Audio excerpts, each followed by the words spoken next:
Yo quería empezar con una broma que me hizo Alieto diciéndome, vos sos un piola, le hablas de economía a los sociólogos y de sociología a los economistas.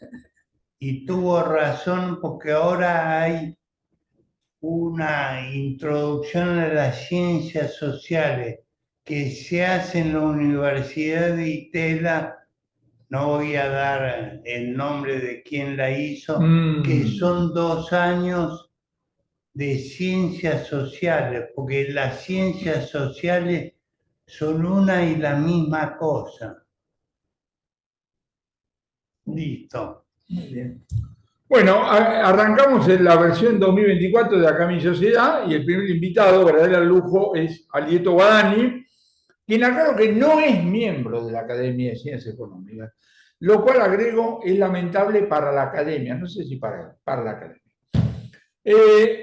El título que le pusimos es La humanidad se toma en broma que el planeta enfrenta desafíos inminentes. Entonces yo voy a empezar contando un cuento que escuché por parte de mi maestro de primaria.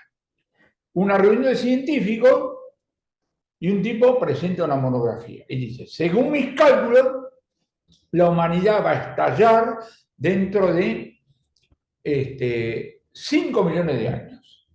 Entonces uno lo presenta y dice, ¿dentro de cuánto? De 5 millones de años. Ay, qué susto, yo había escuchado 5.000 años. Bueno, vos lo que está diciendo, Alieto, y con eso ya arrancado, es exactamente al revés. Nosotros estamos tomando en joda una cuestión muy seria. Habla. Es cierto, esa es la esencia de la presentación, porque el cambio ya empezó. El cambio es impulsado inicialmente por dos fenómenos. El primero, el crecimiento exponencial de la población. Hoy en el mundo, por cada habitante que había en el mundo en la época de Nerón, hoy hay 82. O sea, el mundo se ha poblado. El mundo originalmente no estaba poblado. Y la segunda es el aumento de la producción del PBI. Basta decir una sola cosa. En el siglo XX el PBI mundial se multiplicó 19 veces. 19 veces. Claro, porque irrumpe la revolución tecnológica, claro. Esto ha llevado además a la irrupción de consumo de combustibles fósiles que no eran, no digo ignorados, pero eran poco tratados en la antigüedad. En la antigüedad el consumo de carbón, de petróleo y de gas era mínimo. Y lo que queda claro es que el consumo de carbón, petróleo y gas está en la raíz misma del fenómeno de emisiones de gases contaminantes de dióxido de carbono, a las cuales hay que sumarle en menor medida, pero una medida importante, a la deforestación. Porque el árbol absorbe el dióxido de carbono. Si uno destruye un árbol, ese dióxido de carbono queda liberado. Ojo con el dióxido de carbono, no es un gas cualquiera. ¿Saben cuánto tiempo dura el dióxido de carbono en la atmósfera? 1000 años. 1000 años. O sea, lo que se manda ahora... Tremendo. Claro que puede haber tecnologías que en el futuro lo absorban. La gran pregunta es, ¿cuánto cuesta esa tecnología y quién la paga? Porque el gran problema, cuando nosotros estudiamos externalidades en las universidades, el gran ejemplo era muy elemental, era el faro. ¿Quién pagaba por el faro? No pagaba, y después la miel y el insecto. Sí, pero todo eso quedó atrás. Esas son las externalidades que nosotros estudiamos en la década del 40, del 50 o del 60. Oye, el grueso de la externalidad es de carácter global. Es de carácter global.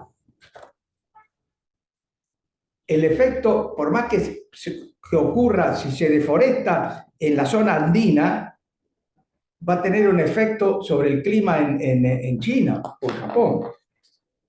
Bueno, ha habido una discusión sobre el origen del cambio climático. Yo creo que la discusión está terminada en febrero del 2014 con el comunicado conjunto de Royal Society y National Academy of Sciences, donde dice bien claro, el cambio climático lo produce el hombre.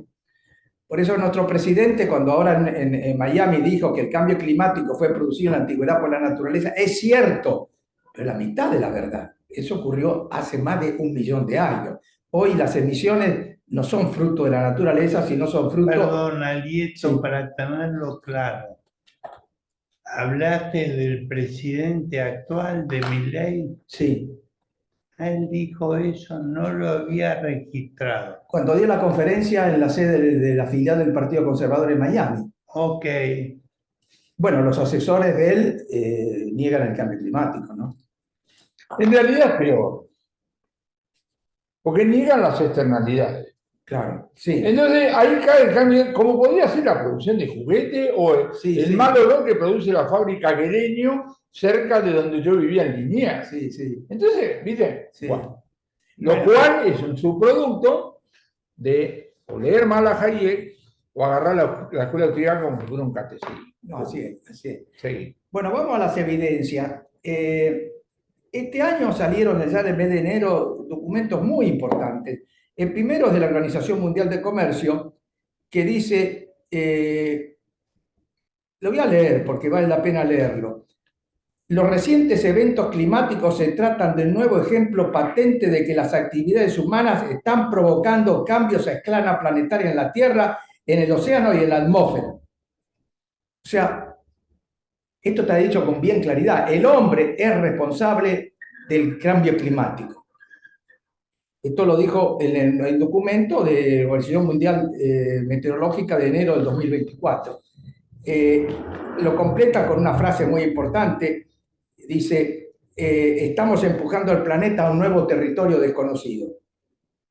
Y recuerda, textual, lo voy a leer, tener presente que el dióxido de carbono es un gas de larga vida, alrededor de 1000 años, y por tanto el nivel de temperatura persistirá durante décadas, aunque las emisiones se reduzcan tardíamente. Vamos a hablar más luego de cuál es el ritmo en el cual hay que abatir las emisiones. Ahora, lo que queda claro, y esto lo dijo bien claro el Papa anterior, Benedicto XIV, problema global, solución global. Solución global, autoridad global. El mundo no tiene una autoridad global climática. Todas las reuniones de la famosa COP, la primera COP fue en el año 95 en Berlín, la COP 1. La última esta fue en Arabia. Son todas recomendaciones. Y además los compromisos de los países no son exigibles. Yo, por ejemplo, voy y firmo un documento que me obligo a reducir las emisiones 20%. El año que viene digo, no, me equivoqué, no reduzco nada y voy a aumentar. O sea que el mundo no puede negociar en serio, generar un esfuerzo que preserve el planeta. Pero vamos a esto que es el centro, mi amigo. Te lo escuché 14 veces, tenés toda la razón del mundo, ya me suicido. ¿Cómo? Ya me suicido, porque no hay gobierno mundial, no hay forma. Entonces, vos lo que estás diciendo es, muchachos, nos estamos suicidando. Entonces yo ahora hago otra pregunta. Y la pregunta es, bueno, ¿cómo vamos a morir? ¿Quién va a morir primero? ¿Los altos, los flacos? ¿Primero inundaciones? A ver, ¿cómo así ese ejercicio de ciencia ficción? ¿Cómo son los pasos por los cuales la humanidad va a desaparecer? Así bueno, es más fuerte eso, todo depende de cuáles son las reacciones, pero esto tiene que ver con la ubicación geográfica. Lo que está entre los dos, no entre los dos polos, sino entre las dos zonas subtropical del sur y del norte, o sea, el medio del mundo, esa es la zona que más va a sufrir. Y ahí el primero, porque después sufren no, todos. ¿qué claro. más? ¿Qué dijiste? Por ejemplo, el Caribe, gran parte del Pacífico. En el Pacífico hay una agrupación, yo estuve en varias reuniones de Naciones Unidas, de las 42 islas. Son 42 estados, con 10.000, con 80.000. De Oceanía, básicamente. De Oceanía, básicamente, y también en la zona de América Central desaparece. Desaparece. O sea, ellos ya están luchando, ¿no? Porque esas islas van a desaparecer. Desaparecer y ¿Por sube qué? el nivel de agua. Porque el nivel del mar. Primera, Si uno sigue con, por ejemplo, la Organización Nuclear de Estados Unidos hace muchísimas investigaciones y demuestra cómo el nivel del mar viene creciendo. Viene creciendo. sea, hay una cantidad de fenómenos de este tipo. Bueno, el otro documento importantísimo, hay un panel intergubernamental integrado por miles de científicos de diversas disciplinas, pero todas vinculadas a esto, que en el año 2024 dice que los cambios climáticos registrados de 1950 no tienen precedentes. La atmósfera y el océano se han calentado, disminuye la cantidad de hielo y nieve y sube el nivel del mar. La concentración en la atmósfera de dióxido de carbono, metano y otros gases no tiene precedente en por lo menos los últimos 800.000 años. Lo mismo que decían las dos academias, ¿no es cierto? Bueno, los daños han sido estudiados, hay diversos estudios, afecta a la producción y sobre todo la salud. Ahora hay muchas evidencias de que está afectando a la salud. ¿Ejemplo? ¿Es que de salud? Sí. De nutrición. Asustame. A ver si asustamos a alguien. De nutrición. Desnutrición, ¿Por qué, ¿Por qué cruzan el barco los de África del Norte? Porque se mueren de hambre. ¿Y por qué se mueren de hambre? Por la sequía. Y antes no hubo sequía, sí, antes no hubo sequía, pero no permanente. Ese es un ejemplo bien claro. Todos los días leemos en el diario que hay una barcaza con 50, 60 africanos del norte que perecieron y que los reciben en Sicilia y vienen. Bueno, la conclusión de todo este tipo de entidades es que marchamos a un territorio desconocido. ¿Por qué? Porque la última década es la de aceleración exponencial, ¿cierto? Para ubicarnos, cuando comienza la revolución industrial, el dióxido de carbono eran 280 partes por millón. ¿Cuántas son hoy? El doble. El doble. ¿Esto es mucho o es poco? Y este es el punto más importante de todos, probablemente. Mauna Loa es la agencia climática del gobierno de Estados Unidos, en las Islas Hawái, que mide el dióxido de carbono. Porque, y esto hay que dejarlo bien claro, el dióxido de carbono es un flujo. Sí, pero no se disipa, se queda rodeando la Tierra. Entonces, Mauna Loa se mide lo que rodea la Tierra. Y la conclusión es que el límite crítico de lo que rodea la Tierra se va a cruzar en 6-7 años, al ritmo que viene aumentando, ¿no es cierto? Yo recomiendo que entren en la computadora, pongan Mauna Loa y dióxido de carbono, y van a ver, todos los días sale el informe. Todos los días, no por país, porque es a escala planetaria, miren la atmósfera. Hay gente que dice, cada vez menos, que los recursos fósiles se van a acabar y ahí se va a arreglar todo. Macana, nunca hubo en el mundo tantos recursos fósiles como hoy. ¿Por qué? Porque la tecnología de exploración y desarrollo de yacimiento ha aumentado. En el año 80, si uno medía las reservas de combustibles fósiles, petróleo, carbón y gas, por el consumo daba 30 años. Hoy estamos en 50 años. Y con gases pasa algo parecido. Con carbón no digo nada porque carbón al ritmo actual de consumo va a durar más o menos 110, 120 años. Y acá nos lleva a un problema. ¿Cuál es la raíz de la discusión? Y la raíz de la discusión es esta. Bueno, acá están quienes tienen las reservas fósiles en el mundo. Miren usted quién tiene. ¿Quién tiene reservas de carbón? Estados Unidos. Pero Estados Unidos tiene gobiernos, sobre todo los demócratas, que tienen enfoques razonables hasta que vienen los republicanos, financiados por la industria del carbón. Ustedes saben que el principal financiador de la campaña de Bush padre fue la industria del carbón. No te puedo creer. Y por eso lo primero que hizo Bush padre es retirar a Estados Unidos del protocolo de París. No, perdón, el de Japón. Ah, mira vos, no sabía eso. Claro, el protocolo lo firma el demócrata, Clinton, y lo manda al Congreso, pero ahí se produce el cambio de gobierno, vienen los republicanos y lo anulan. ¿Y cuál fue el primer acto de gobierno de Trump? Salió del Acuerdo de París. O sea, si Trump vuelve a ganar las elecciones, Estados Unidos, ya lo dicen bien claro, déjese en broma con los fósiles, hay que seguir produciendo fósiles. Entre otras cosas porque carbón, Estados Unidos tiene grandes reservas de fósiles. Ahora, el petróleo, la reserva lo tienen otros países que están fuera incluso de orden arreglos de negociación. Arabia Saudita, Irán, Irak. Y el gas, acá aparece Rusia como la principal tenencia de gas. Pero vamos a la... Con Putin no hay ninguna garantía de nada. No, pero el principal problema es China. Vos fijate que... No, atrás, por favor. Ah, ustedes no lo tienen esto, se lo voy a decir. Vale.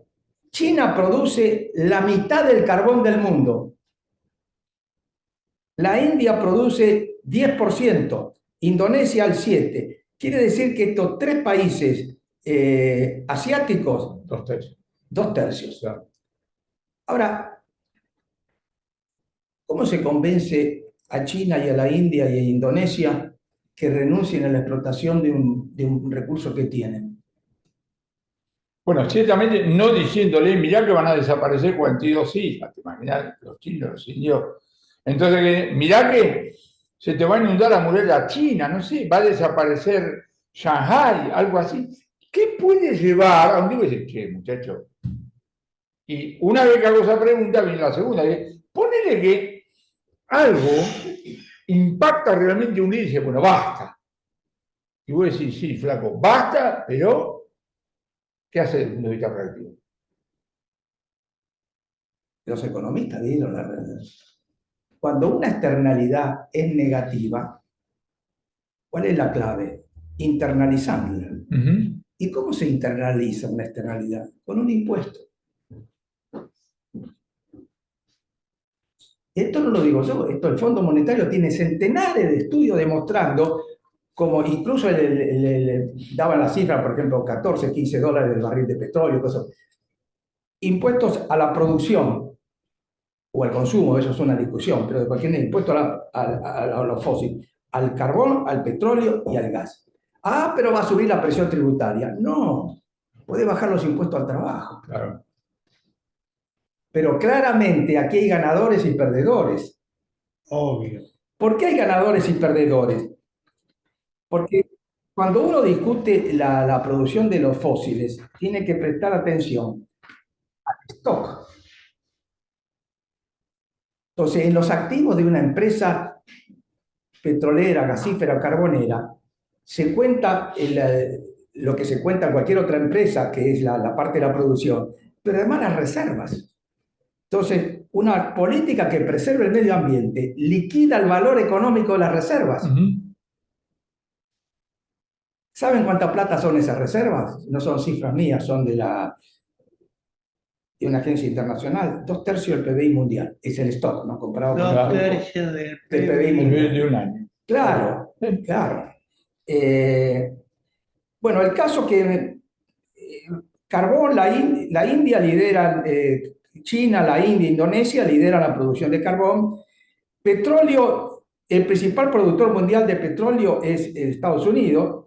Arabia Saudita le sigue y Rusia, y estos no son muy proclives a un arreglo. Y en gas, Estados Unidos es el primer productor, pero luego está Rusia, Irán, Chile y Qatar. Perfecto. ¿Qué lugar ocupa la Argentina en producción? Bueno, nosotros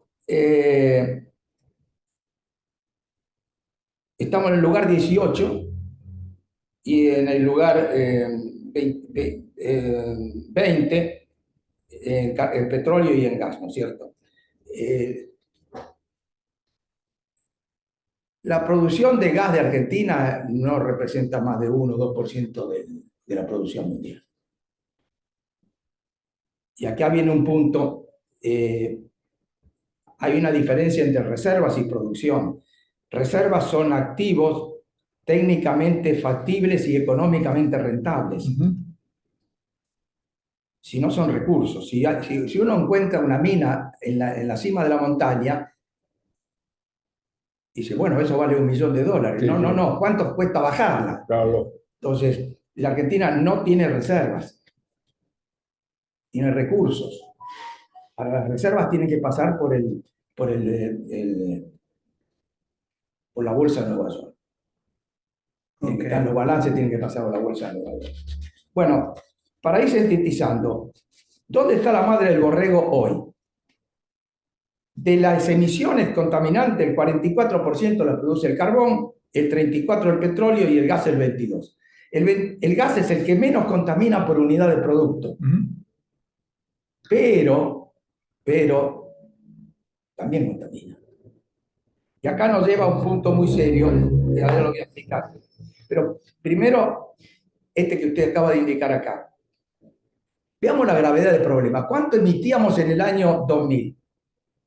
En el año 1900. 2 gigatoneladas. En el 50, 5,6.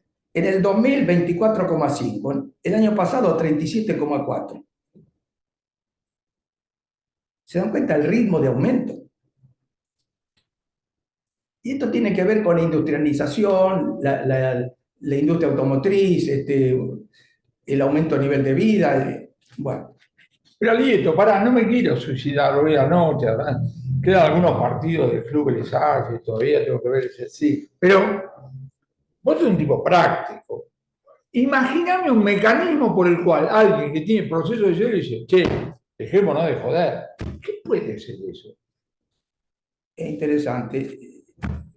¿Quiénes son los dos principales contaminadores del mundo? China y Estados Unidos. China y Estados Unidos. Ahí está. Es difícil seguir las negociaciones porque ha habido época de muchísimo acuerdo, hasta un momento medio ridículo en que a la presidenta del Senado de Estados Unidos se le ocurrió de ir a visitar a Taiwán. Ah, me acuerdo. Y no hay peor ofensa a la China continental que tocarles Taiwán. Porque no entienden la mentalidad china.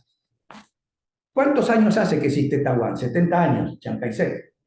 ¿Cuántos cañonazos tiraron los chinos por Taiwán? Ninguno. ¿Cuántos vuelos diarios hay de Taiwán a Pekín? 14, 20. Se la tragan. Los chinos trabajan en términos de décadas, no de años, ¿cierto? Entonces, la ofensa ha sido tan grande que le dio piedra libre a mi juicio. Y ojo, que China es el principal productor mundial de carbón.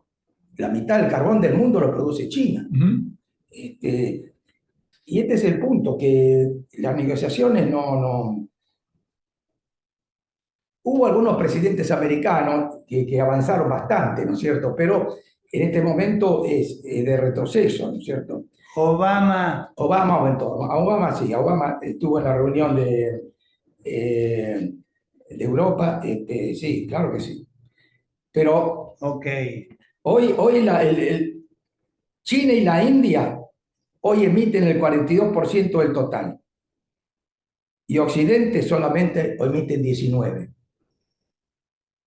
¿Por qué China y la India emiten más que los países occidentales industrializados? Por la importancia de los servicios. Los servicios son una característica fundamental de los países avanzados y los servicios no contaminan. Claro. Lo que contaminan son los bienes, ¿no es cierto? O sea que hoy... Contaminan menos. Contaminan, bueno, pero es que acá viene el punto. Hoy Estados Unidos emite menos dióxido de carbono que hace 20 años.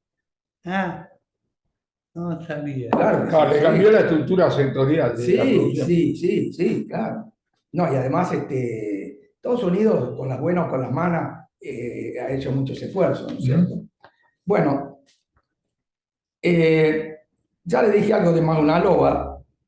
En Mauna Loa, el aumento de registros es realmente preocupante y al ritmo actual cruzaríamos la barrera de 450 partes por millón en 8 años.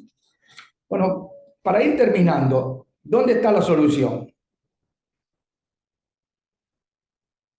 Lo más completo que yo conozco es el estudio de la Agencia Internacional de Energía que se llama Cero para el 2050. O sea, en el 2050 no tienen que haber emisiones. Hay muchos creen que uno emite hasta el 2048. Claro. Y después no. Claro. Miren, este es el cuadro más importante. Las limpias hoy son el 21% del total de producción y las fósiles 79%, ¿no?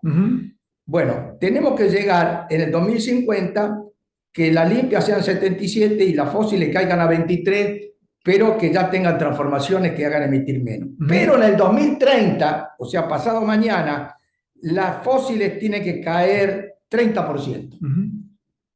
¿Y eso qué implica? Que tiene que caer ya la producción de para petróleo. el crecimiento económico. ¿Hay alguna hipótesis? Está claro que liquida el activo de productores con pérdida de capital enormes. Pero repercute sobre las otras actividades que no sean el petróleo y el gas. No, porque el desarrollo de las energías limpias es muy importante. La eólica, la solar, la propia nuclear. El único país que tiene centrales nucleares caras es la Argentina, el resto del mundo son baratas, ¿no? Eso tiene que ver con otra historia de llave en mano con China, ¿no? Pero después agarró en Europa, no sé si Alemania o Francia, que cerraron toda la... Sí, Alemania. Eso fue un clamor popular, sí, sí. Pero de alguna manera ha empezado a cambiar eso. Está aflojado, sobre todo por el bloqueo que China le pone al gas. Ok. Claro. Pero la conclusión es muy simple y probablemente sea lo principal. Las emisiones tienen que bajar ya. Y esto no significa menos carbón, menos petróleo, más gas. No, significa menos petróleo, menos carbón y menos gas. ¿No es cierto? Bueno, ya podemos ir terminando. Yo creo que podemos terminar, ¿no? Me olvidé de decir como todo, que si alguno de los que nos están viendo por Zoom quiere hacer una pregunta, la hacen por chat y dale, termina. Bueno, el Fondo Monetario tiene muchos trabajos sobre todo esto y de alguna manera pretende seguir manteniendo el optimismo. Por ejemplo, dice, si las medidas correctas se comienzan a aplicar inmediatamente y se anuncian de forma escalonada en los próximos años, los costos serán pequeños. ¿Qué es lo que hay que anunciar de manera escalonada? Los impuestos. Los impuestos. En una economía de mercado, nosotros no vivimos en economía planificada. Las producciones se determinan por las fuerzas del mercado, pero el mercado es intervenido con impuestos y subsidios. Entonces, el mensaje del Fondo Monetario es bien claro, impuestos. Y luego dedique el dinero de ese impuesto a subsidios, a la educación, a pobres, a la salud, etcétera, etcétera, ¿no es cierto? Ese es un lindo ejemplo. Viste que cuando vos trabajás en finanzas públicas y vos querés afectar a través de incentivos y desincentivos, haces un sistema por el cual recaudás y lo devolvés. De modo que no tenés un efecto neto desde el punto de vista de la relación pública, sino decir, quiero cambiar los precios relativos. Correcto. Hay varios estudios. La Oficina Internacional del Trabajo tiene varios en que ellos propugnan la reducción de los impuestos al trabajo, por ejemplo. Y además, claramente tiene un mejor efecto distributivo, ¿no es cierto? Bueno, hemos llegado hasta acá. Y desde ya, a vuestra disposición. Pero ahora me queda duda. Porque en algún momento de escucharte dije, bueno, ya me suicido. Después me decís, bueno, no, para 2030, ¿en qué quedamos? Que tiene que empezar ya para 2030. Tiene que empezar ya. Tiene que empezar ya. Tiene que empezar ya. Porque no basta decir, por ejemplo, uno mira información optimista que dice, aumentan las renovables. Aplaudamos, viene bien. No, pero no alcanza. Tienen que bajar las otras. Porque como aumenta la población y aumenta el consumo de energía por el desarrollo, ¿quién mueve el consumo de energía en el mundo? Los países en desarrollo. ¿Y quiénes crecen en el mundo? Los países en desarrollo. No crecen ni Estados Unidos ni la Unión Europea. Lo que crece es el resto del mundo, la Asia, la India, cantidad de países, ¿no es cierto? Déjame volver a una cosa que dijiste, porque con todo respeto, ¿no? Que desaparezcan 42 sílabas, bueno, también. Vos me estás diciendo, la principal explicación del éxodo de seres humanos de países africanos hacia Europa tiene que ver con que el cambio climático ha generado problemas de sequía mucho más permanentes, digamos así, que antes. ¿Sabes por qué te digo? Yo estaba convencido Si la gente rajaba esos lugares porque había unos dictadores que hacían la vida imposible. Vos estás diciendo, es una base económica. Seguro, seguro, se mueren de hambre, se mueren de hambre. Y si vos seguís por los organismos competentes, las sequías, las inundaciones, la cantidad de desastres que hay año a año y que empezaron este año. ¿Qué temperatura hizo en Río de Janeiro ayer? 60. ¿Cuánto dio? 62. 62 en Río de Janeiro. Eso tiene un impacto sobre la vida, la producción. Hay cantidad de estudios que dicen, bueno, aumenta el costo de producir banana, el otro, afecta la...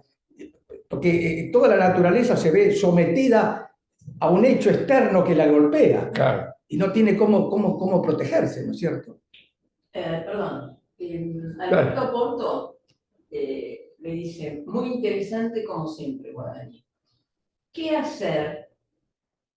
¿Por qué es un mal internacional?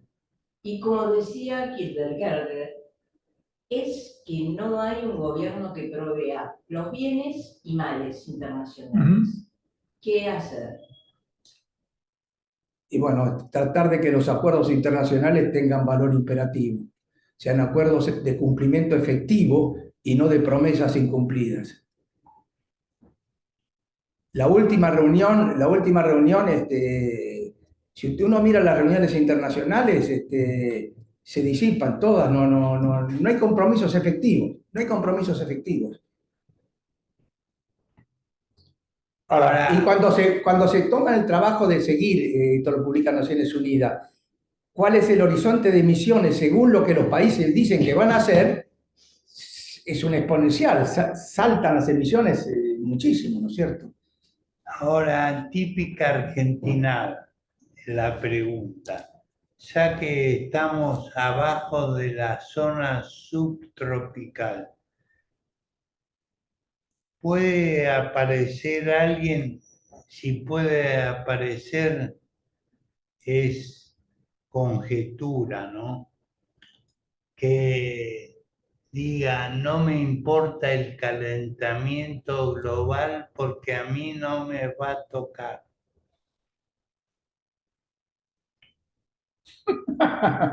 Ojalá no le tocara.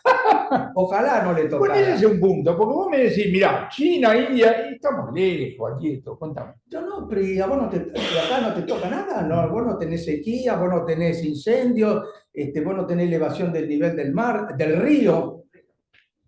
Hay una cantidad de estudios que demuestran que la ribera, desde San Isidro hasta Campana, por ahí van a tener problemas. Hay una cantidad de científicos argentinos de la Facultad de Ingeniería, algunos muy ilustres, que demuestran todos los daños inmediatos que hay.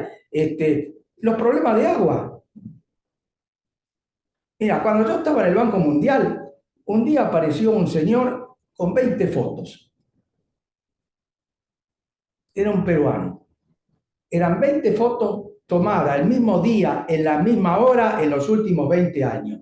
Y era una montaña de los Alpes peruanos. Cada vez menos nieve. Si hay menos nieve, ¿qué cosa hay menos? Agua. Y si hay menos agua, Hay menos vida. hay menos vida. Hay menos vida. Tengo dos Dale, preguntas más. dale.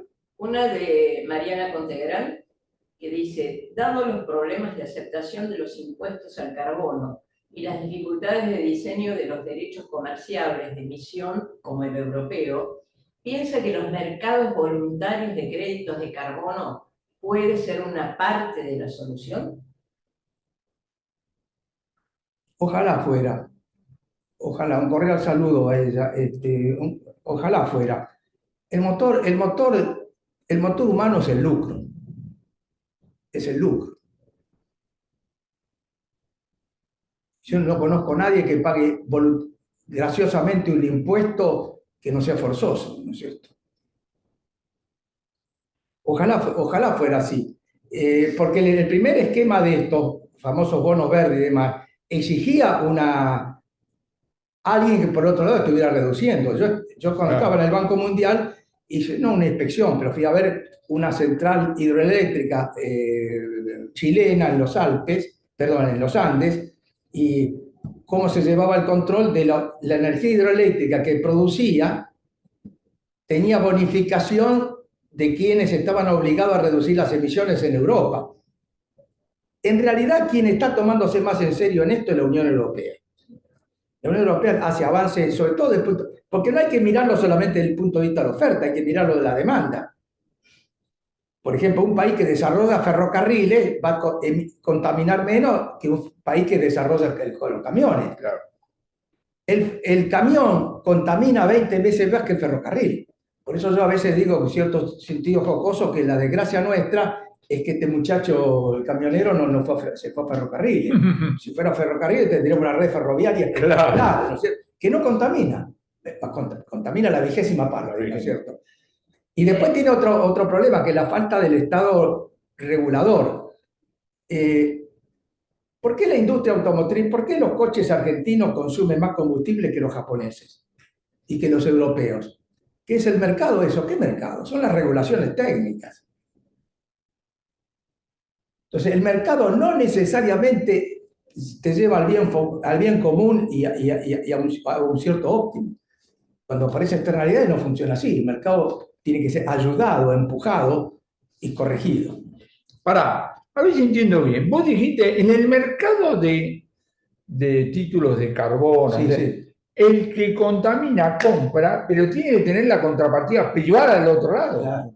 No es que compra el Estado y... No. Ah. Pero había una organización europea, porque los europeos habían hecho, yo no sé cómo sigue eso ahora, no lo seguí, pero los europeos, por ejemplo, yo he visto en los documentos de la Unión Europea, fábrica por fábrica europea, cuánto podían emitir. Entonces, el que se quería exceder de esa emisión lo podía hacer, pero tenía que comprar. ¿Qué tenía que comprar? Bonos directamente vinculados a la producción limpia, que eran hidroeléctricas, Claro. ¿cierto? En esa época eran hidroeléctricas. Había otra pregunta. Dos más. Dale. Una de Fernando Navajas, que dice, ¿qué opinión tenés de la captura de carbono? Es buena pregunta. Explica primero qué es la captura de carbono. La captura de carbono es, el dióxido de carbono va a la atmósfera, pero puede haber una tecnología que evite que vaya y lo chupe. Ok.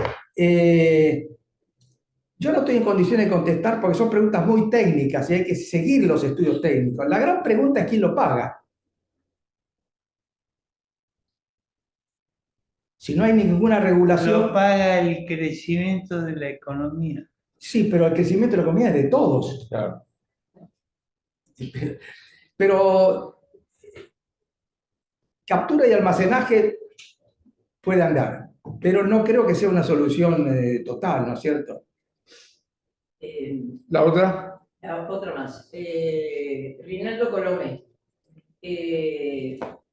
Primero dice, felicito como siempre a Lieto, que está en la punta del viento. La pregunta Porque es una energía limpia el viento, loco. La pregunta es, ¿cuál es la energía limpia con mayores probabilidades de crecer? O sea que sí. Buena pregunta. No se puede contestar en general, depende del país. ¿Por qué? Porque está la hidroeléctrica. Y la hidroeléctrica depende de los recursos acuáticos que tenga un país, y no todos lo tienen. La Argentina está bien posicionada, está bien posicionada. La Argentina tiene un potencial hidroeléctrico enorme, enorme. Lástima que lo utilizó mal, empezó a hacer centrales que eran caras por razones de corrupción o de política, el caso de las dos centrales, las centrales de Santa Cruz.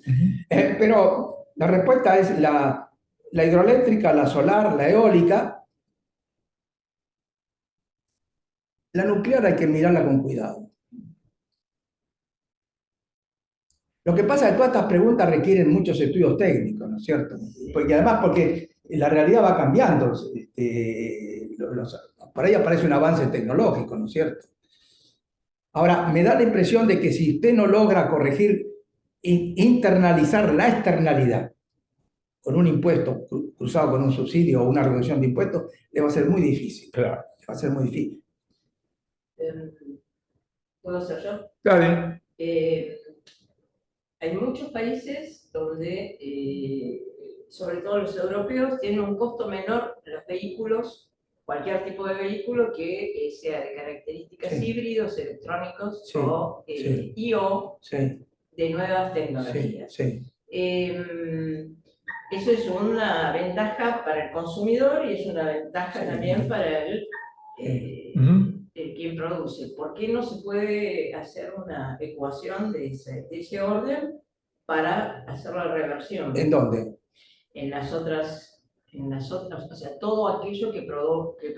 Hay, por ejemplo, en Canadá hay un estado, British Columbia, que tiene un régimen bastante sensato. Yo creo que esos esfuerzos no superan el 15-20% del total, pero hay países que tienen buenas regulaciones ambientales. Porque además las regulaciones ambientales van más allá del sistema de precios.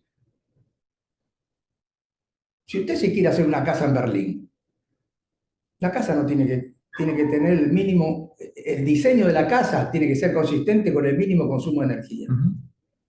Si no, no le dan permiso para hacer la casa. Y hay doble vidrio.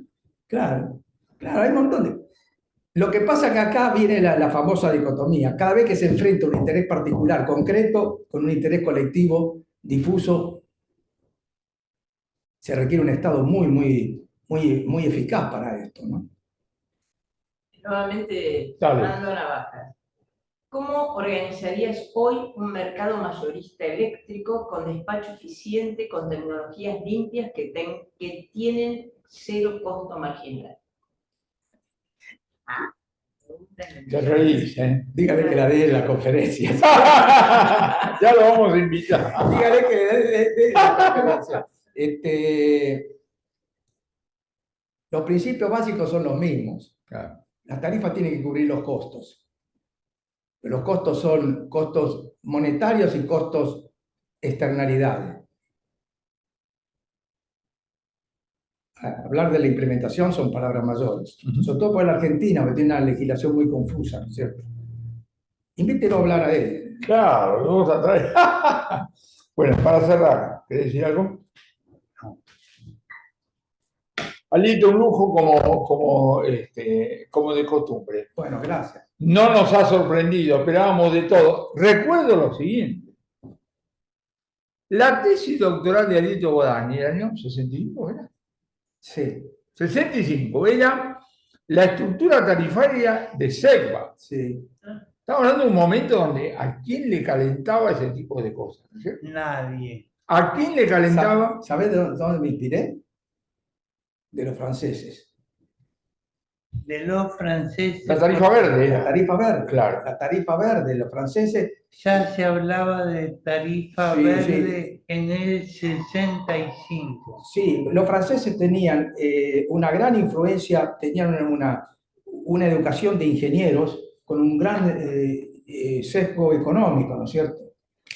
Las grandes escuelas son una maravilla. Claro, claro. En la Sorbona, las preguntas prácticas las hace la escuela de canales, la escuela de puentes y canales, la escuela de... Claro, sí, donde tenés premios Nobel. Sí, seguro. Ale, Tiroli, no sé cuánto. Seguro. Y ellos empezaron, hicieron la tarifa verde. Hicieron la tarifa verde.